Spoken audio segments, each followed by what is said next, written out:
अस्सलाम वालेकुम दोस्तों, कैसे हैं आप सब। मुझे उम्मीद है कि आप सब खैरियत से होंगे। मोहम्मद आमिर की वापसी हुई तो कौन से खिलाड़ी की टीम से छुट्टी होगी।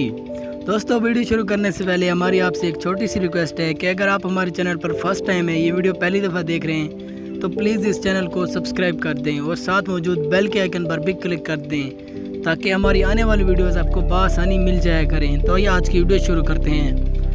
स्पॉट फिक्सिंग केस में 5 साल पाबंदी की वजह से मोहम्मद आमिर वर्ल्ड कप 2011 के बाद 2015 में भी शिरकत से महरूम रहे। इंटरनेशनल क्रिकेट में वापसी पर इस बार भी उनका ये ख्वाब पूरा होता दिखाई नहीं देता।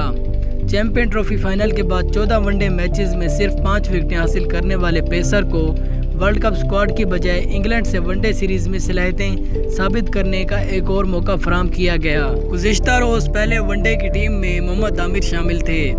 पाकिस्तानी बॉलिंग लाइनअप में हसन अली और शाहिन शाह अफरीदी की पोजीशन तो बरकरार है। अलबत्ता आमिर इंग्लैंड के खिलाफ चैंपियन ट्रॉफी फाइनल की कारकर्दगी दोहराने में कामयाब हुए तो जुनैद खान और मोहम्मद हसनैन की जगह खतरे में पड़ेगी। नौजवान पेसर मोहम्मद हसनैन PSL के सिवा कोई तजर्बा नहीं रखते, लेकिन वो पाकिस्तानी टीम में एक अरसे से महसूस की जाने वाली स्पीड की कमी पूरी करने की सलाहियत रखते हैं। इम्कान यही है कि मोहम्मद आमिर की वापसी हुई तो जुनैद खान की छुट्टी होगी। ओवल में मीडिया से गुफ्तगू करते हुए कप्तान सरफराज अहमद ने कहा है कि मोहम्मद आमिर को भरपूर मौका दिया जाएगा। वर्ल्ड कप स्क्वाड में तब्दीलियों के लिए 23 मई तक का वक्त बाकी है। इससे कबल सीनियर पेसर अपनी सलाहियतें साबित करते हुए जगह बना सकते हैं। दोस्तों, आपका इस बारे में क्या कहना है? क्या मोहम्मद आमिर को टीम में शामिल कर लिया जाए या नहीं?